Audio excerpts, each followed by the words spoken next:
Do you have any advice on how to handle political anxiety? Uh, I mean, yes and no. So the thing about political anxiety is that for different people, depending upon who they are, what their life is like, political anxiety can be about whether your tax structure is going to change or whether they're going to eradicate the healthcare that you need, right? There are very different kinds of political anxiety, particularly right now, and very different amounts of impact that they have on people's overall lives. And so I think that one of the things with handling political anxiety is looking at, what is it that you are anxious about? What are you worried about? And what are the different impacts that different things have on a variety of people. Um, I think that political anxiety is often a thing that is tough for us because the large level stuff for politics is stuff that the majority of us have no access to.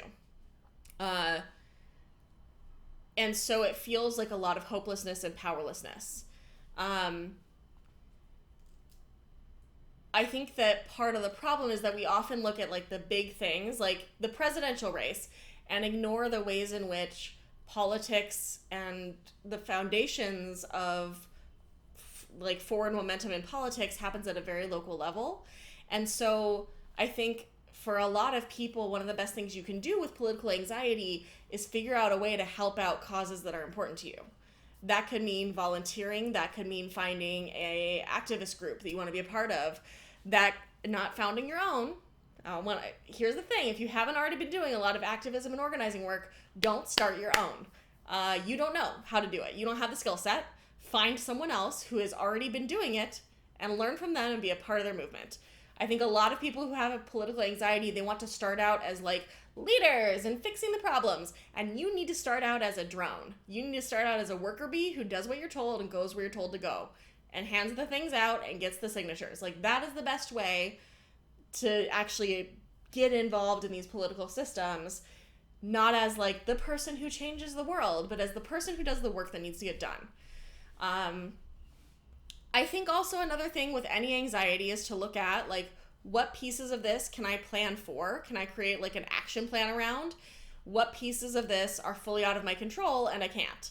So if you're having political anxiety about the upcoming presidential election and you are a trans person who is worried about whether you'll even be able to access trans affirming healthcare if Donald Trump wins, look into what your options are. If you are a trans feminine person, there are a lot of websites where you can order DIY hormones. Is it 100% legal? It's not hugely illegal the way that testosterone is. If you're a trans masculine person, I'm so sorry, because testosterone is a steroid, and so it is very illegal to order it on your own and do your own DIY hormone treatments. Look to see if there are resources you can, there are underground railroad, there are always underground networks of people who help redistribute extra hormones, because there's always some folks who have more access to stuff and people who have less. So see if you can get connected with those networks. See if you have any ability to move out of the country if stuff does get really bad, or do you have any way to go to an area that is less likely to be as difficult for you, right? That's not always possible. And so if you can't, what can you do in your direct area, right? And I think that that's anxiety by definition is a worry about a thing that could be, that tends to be fairly amorphous. It tends to be just kind of in the back of our heads. And so once you actually pull it to the front of your head and start making plans about it and saying, okay, what am I worried is going to happen? Are there any things that I can do to get myself ready for that possibility, or that I can do to address it once it happens? Are there ways I can get involved in the politics process at a smaller, more local level so that I can have some influence in this system?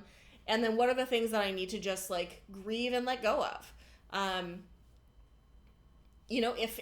If the worst happens and Donald Trump gets elected and a bunch of heinous shit comes to pass, a whole lot of us are going to be trapped in this country with no way out and no way to directly change it.